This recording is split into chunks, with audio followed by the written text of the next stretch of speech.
máa fi ṣe mo máa ránṣẹ́ sí kó lè mọ̀ òun ló ṣe máa jẹ́ Ààrẹ Ọ̀nà Kakanfò.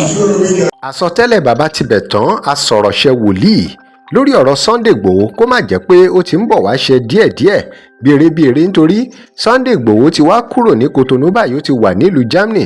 Ẹ sì mọ̀ pé Nigeria government láwọn ò lọ́wọ́ ń bẹ̀ lórí bó ṣe jáde. Sunday Igboho ṣáà sì ní òun ti wá bẹ̀rẹ̀ iṣẹ́ lórí pẹrẹwu kó má jẹ́ pé mẹ́sẹ̀ẹ̀jì bàbá Tibetan fẹ́ ṣẹlẹ̀ báyìí o lórí ọ̀rọ̀ tó sọ lọ́jọ́ sí pé Igboho ṣá ló sì máa di Ààrẹ Ọ̀nà Kakanfò fún gbogbo Yorùbá.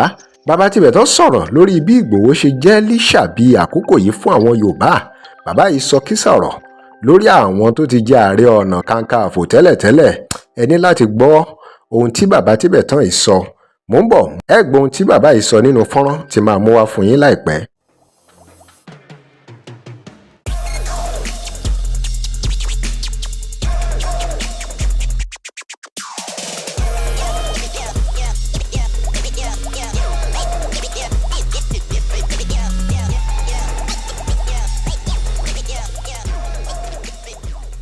Welcome to DIGINAIJA, where we bring you latest stories.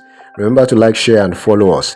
Bàbá wòlíì yìí, wòlíì Tibetan èyí tó jẹ́ wípé bí wọ́n bá léèyàn máa kú lọ́la ó di dandan kó yá pa lẹ̀mú ẹrù ẹ̀ lẹ̀ ọ́ nítorí pé bọ́ bá ti sọ báyìí náà ló ṣe ń ṣe bẹ́ẹ̀. Mẹ́sẹ̀jì tán wá sọ lórí Sunday Igboho lórí bó sì ṣe máa jẹ́ Ààrẹ Ọ̀nà Kakanfò lọ́jọ́ iwájú ó ń jọ pé ó ti fẹ́ máa rí bẹ́ẹ̀ báyìí o pẹ̀lú gbogbo ìgbésẹ̀ tó ń lọ lọ́wọ́lọ́wọ́. Ṣé ẹ ṣáà ti mọ̀ pé Igboho ò sinmi lórí ọ̀rọ̀ bí àwọn ọmọ Yorùbá yóò ṣe gbòmìnira. Bàbá yìí ṣàlàyé bí Igboho ṣe dàbí àkàndá ẹ̀dá bíi LISABI Abẹ́òkúta. LISABI mi ti wá jáde báyìí o. Sunday Igboho ni o. Ó ní Sunday ló máa gba gbogbo ilẹ̀ Yorùbá. Ẹja gbọ́ ohun tí wòlíì yìí sọ. ti Sunday Igboho ẹni bó ṣe dúró sáàrin wọn Ọlọ́run ọlọ́ra ẹ̀mí ẹ̀ nítorí pé òun la ṣe máa fi ṣe mo máa ránṣẹ́ sí kó lè mọ̀ òun ló ṣe máa jẹ́ Ààrẹ Ọ̀nà Kakanfò.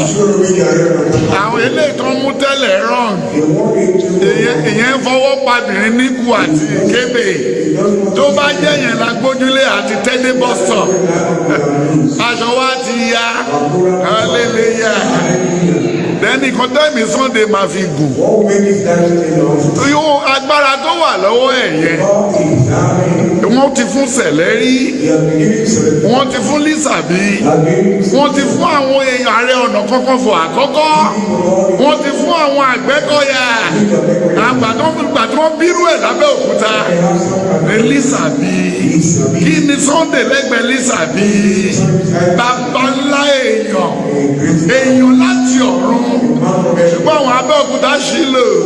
Kí lè ròyìn lórí gbogbo ọ̀rọ̀ tá a sọ kalẹ̀ yìí? Kí lẹ rò? Ẹ drop comment yín. This is DIGINAIJA. Thanks for watching. Bye for now.